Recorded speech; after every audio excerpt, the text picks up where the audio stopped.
Patan local crime branch એલસીબીની ટીમે દારૂબંધીના કાયદાના કડક અમલીકરણના ભાગરૂપે સિદ્ધપુર તાલુકાના સેંદ્રણા ગામે સફળ રેડ કરી છે. એક આઈસર ટ્રકમાંથી ભારતીય બનાવટના વિદેશી દારૂની કુલ 20,067 નંગ બોટલો અને ટીન ઝડપી પાડવામાં આવ્યા છે. પોલીસે દારૂના જથ્થા અને ટ્રક સહિત કુલ 72,42,310નો મુદ્દામાલ કબજે કરી ફરાર આરોપીઓ વિરુદ્ધ કાયદેસરની કાર્યવાહી હાથ ધરી છે. બનાસકાંઠા રેન્જ આઈજી પરીક્ષિતા રાઠોડ અને પાટણ પોલીસ અધિક્ષક વી.કે. નાઈ દ્વારા જિલ્લામાં પ્રોહિબિશનની પ્રવૃત્તિઓ નેસ્ત નાબૂદ કરવાની સૂચના આપવામાં આવી હતી. આ સૂચના અન્વયે એલસીબી પીઆઈ આરજી ઉનાગઢના માર્ગદર્શન હેઠળ પોલીસ ટીમ સિદ્ધપુર વિસ્તારમાં પેટ્રોલિંગમાં હતી.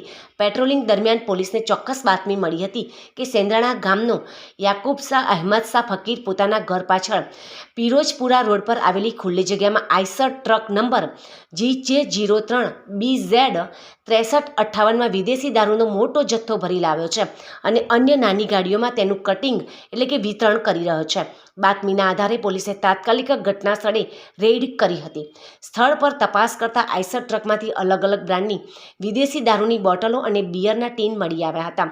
જપ્ત કરાયેલ મુદ્દામાલમાં દારૂ બિયરનો જથ્થો 20,067 નંગ, કિંમત ₹62,42,310 તેમજ આઈસર ટ્રક નંગ 1 જેની કિંમત 10 લાખ એમ કુલ મુદ્દામાલ 72,42,310નો જપ્ત કરવામાં આવ્યો હતો.